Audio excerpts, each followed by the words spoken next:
Assalamualaikum everyone! Magandang gabi! And I'm your Filipina in Penny. This is my night as a mom. Ayan, ang dami na namang kalat ng mga anak ko.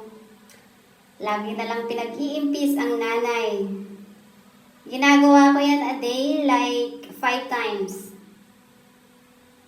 Kung anong linis ng nanay, yan din ang ginagawa ng mga anak. Kalat dito, kalat doon. Pag nanay ka, ang araw mo parang ulit-ulit lang. Araw-araw parang rewind lang. Yung mga gawain mo, nag-iimpis na mga gamit, na mga laruan ng mga anak mo. At ayan, nag-start na rin akong maglinis ng aming rooms. Ganun lagi yung ginagawa ko. Bago kami matulog, linis ng kwarto. Ganyan ako maglinis. Mabusisi. Kaya mapagod din. In that moment, yung mga anak ko naman busy-busy dyan panonood sa laptop. Kaya ito na. Ginrab ko ng opportunity para walang istorbo sa akin. Ganyan lang ako dito sa Penny. Ganyan lang ang araw ko, ang gabi ko.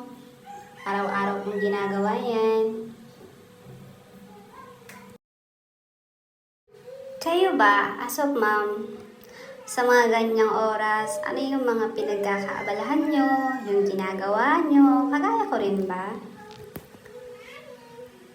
Ako, medyo matagal na ako dito sa Penny.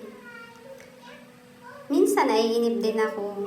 Kaya siguro ginagawa ko na lang busy-busy lagi ang mga paglilinis sa bahay, pag-iimpis, at pag-aalaga ng mga anak kong makukulit. Minsan nakakapagod na rin. Pero wala tayong magagawa kasi nanay na tayo. At minsan nakakaubos na rin ng pasensya kasi walang katapusan ng kakakalat ang mga anak natin. At dyan, nagkakabit na ako ng kulambo kung tawagin sa atin. At dito naman sa Penny, tinatawag nila yan ang moshery. Hindi kami pwedeng walang ganyan kasi dito sa Penny, sa Bangladesh, maraming lamok at marami ding mga insekto. Kaya safety yan para sa amin. Tuwing gabi lang naman namin ginagamit ang mosquito net. Kayo, gumagamit pa rin ba kayo ng kulambo ng mosquito net kahit walang lamok? Yan, inaayos ko na siya para at least hindi mahuhulog ang batang makulit pag tulog na. Inaayos ko siya ng napakahigpit dyan para safe ang aking mga batang makukulit. Kasi malikot silang matulog, kaya inaayos ko siya ng neat na neat talaga.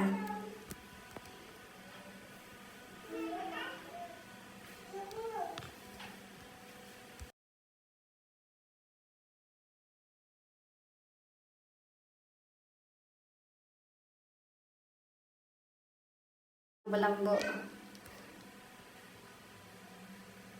Ayan, kailangan safe na safe na walang makakapasok. Mga insekto at lamok para hindi makagat ang mga bata.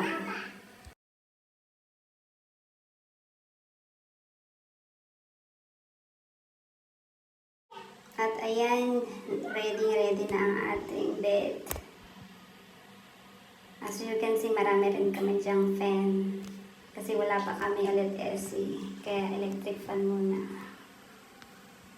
At ayan nga pala yung mga alagang koboto. Yung mga pinakakain ko. Araw-araw pinakakain ko sila. At hanggang sa muli. Bye-bye. Thank you for watching. Masalamat.